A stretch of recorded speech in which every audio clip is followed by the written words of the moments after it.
Hey my jewels and gems, how y'all doing? This is Keisha back with another video. I'm here to give my thoughts and opinions on two situations, one with Nick Cannon and the other one with Kandi Burrugh's daughter, Miss Riley. So let's get it started. So Nick Cannon has been dragged again.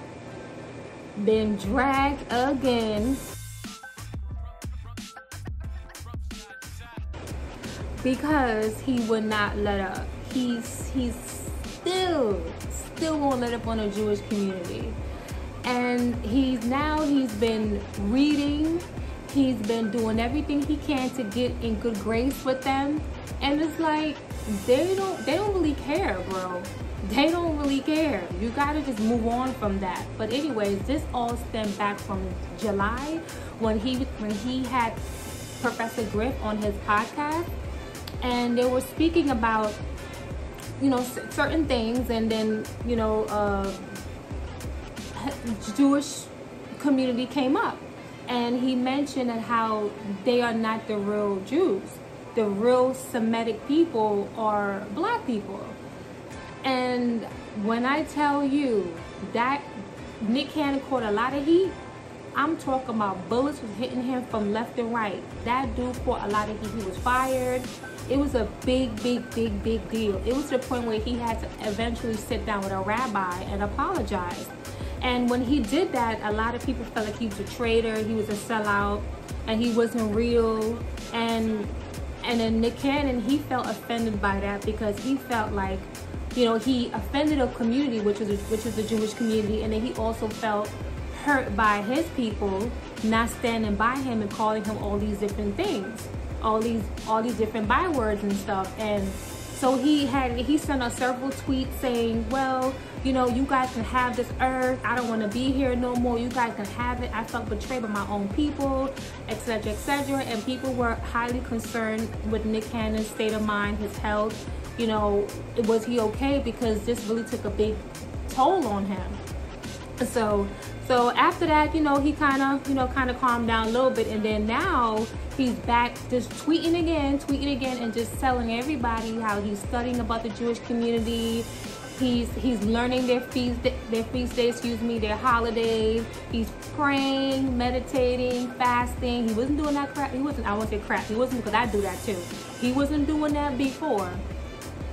So what's good, bro? Now you want to do that? You wasn't doing that before. So a lot of people, so he's been sending a lot of tweets about the books that he's been reading, about how to fight anti-Semitism. Forgive me if I said it wrong, but he's been outside to post pictures. He's been posting those, all these different type of things, and people just feel like he's buck broken. So let me know what you think in the comment section. Tell me if you think Nick Cannon has been buck broken. You tell me what you think, because this is not looking so good for him at all. Because Nick Cannon, you know, he's cool. I never had an issue with Nick Cannon. You know, he's a very successful man. He should be proud of everything that he built. You know, I still remember that song, I'm a gigolo, get a lot of, oh man, whatever. But he definitely built a brand for himself. And I remember when he made a statement during this whole ordeal. He said, you can't fire a boss.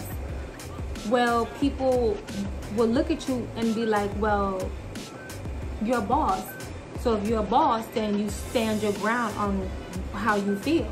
You don't cower down and constantly, if you apologize, it is what it is, but you let it go.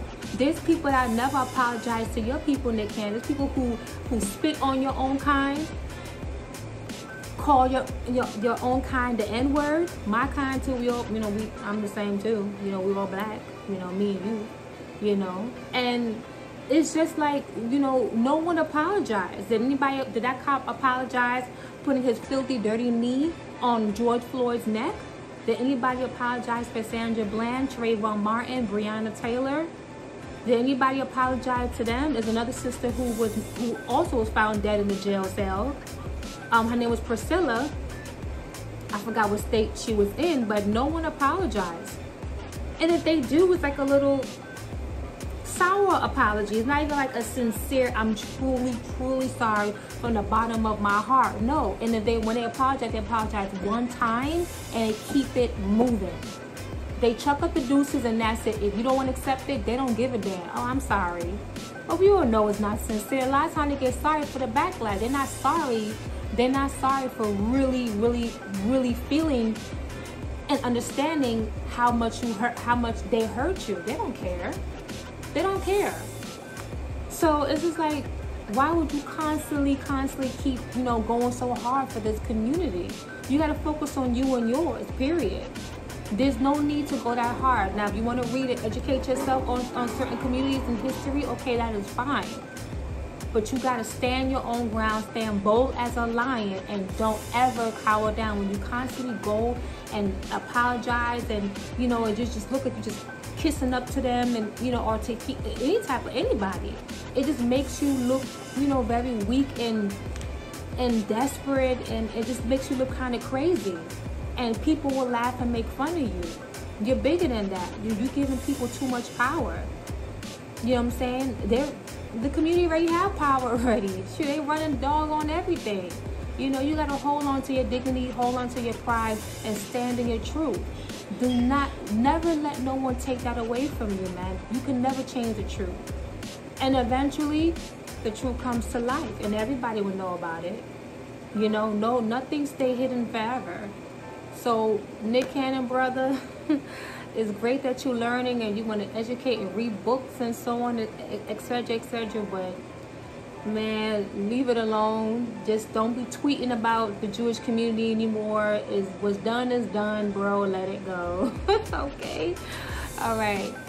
Moving on. We're going to talk about Kandi Burruss' daughter, Miss Riley. So, Riley is 17 years old.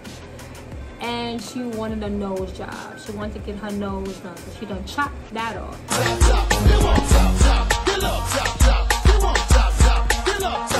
There's no chopped, sliced, and diced her nose. And I feel that her nose was a pretty nose. I don't think that she needed to do anything with her nose. So you tell me what you think. I think that her nose was fine. I think the nose that her creator, my creator, all of our creator gave her was fine.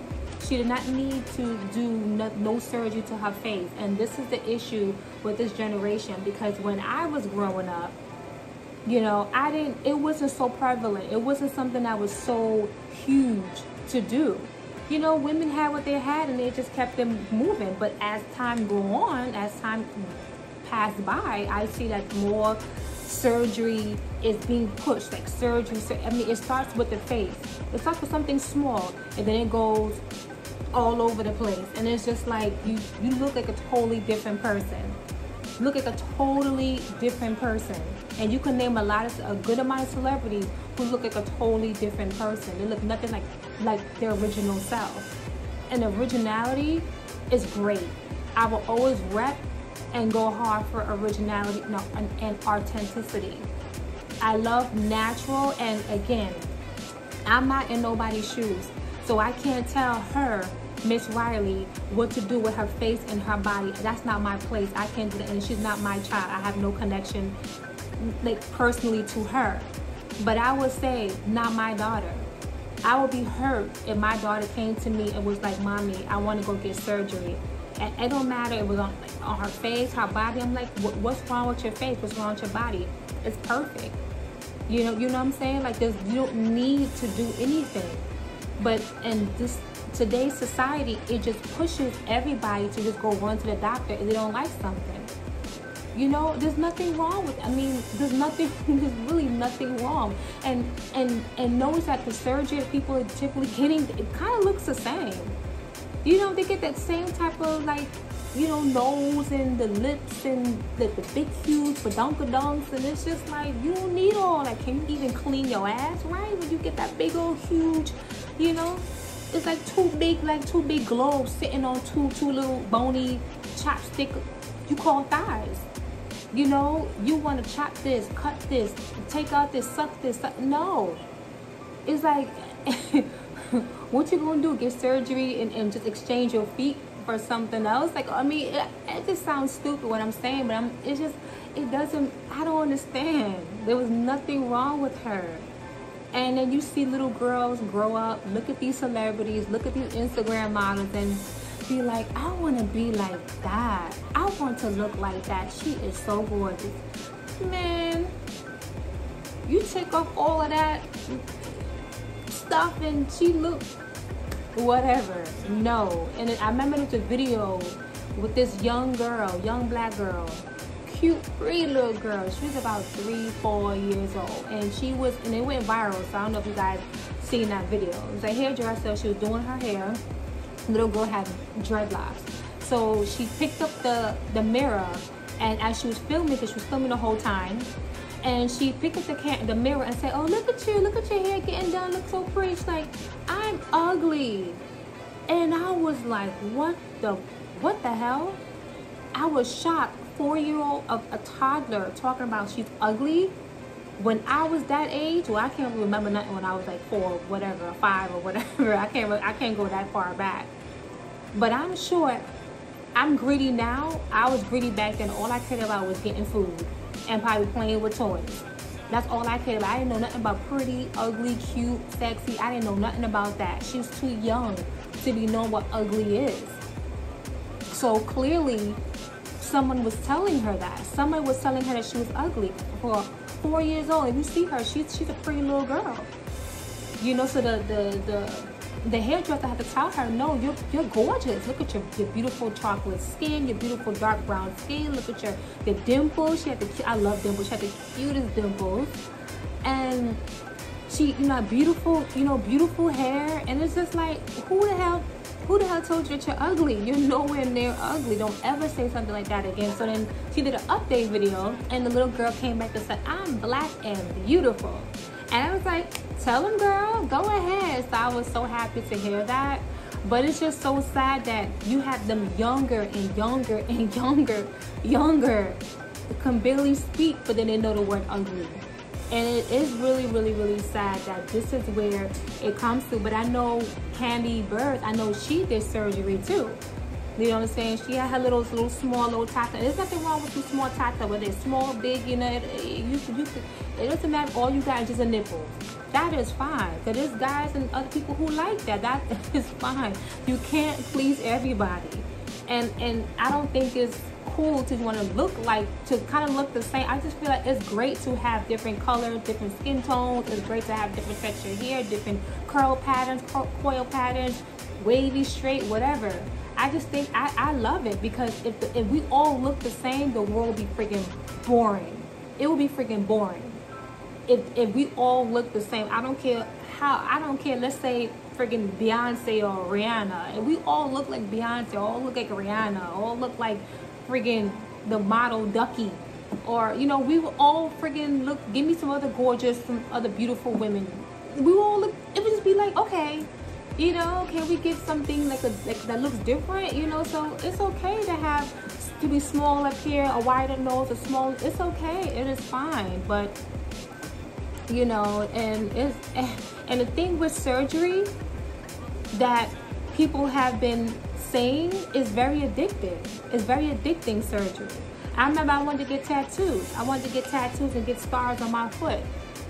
Somebody told me that was whack, but whatever. I didn't get it. I eventually didn't get it because I was told that even tattoos are addicting. And I'm just like, no. I don't, for me personally, I just don't want no tattoos all over my body like that. I'm thinking when I get older and my skin all wrinkled, I got these little faded, washed up looking tattoos. I'm like, I'm good. So I just end up just not getting any tattoo. But I heard that surgery is very addicting. So when you start with the nose, then you go for the lips, then you go for the cheeks, then you look at Jada. Jada Pinkett Smith, she didn't need the surgery. Now she looks different now too. Her face looked like it hurt, like when she smiled. It just looked like so stiff, and I just couldn't do that. She was fine. She didn't need it. Look at her mom. They clearly have some good genes. They don't need it. Hopefully Willow doesn't do it. But it's just like, you don't need it. But we're not in these people's shoes. We don't wake up in a bed with them. We don't wake up in their bodies. So I can tell people that you're pretty, you know you bad, you know you're attractive, you know you're hot as hell, but you know it's how they feel.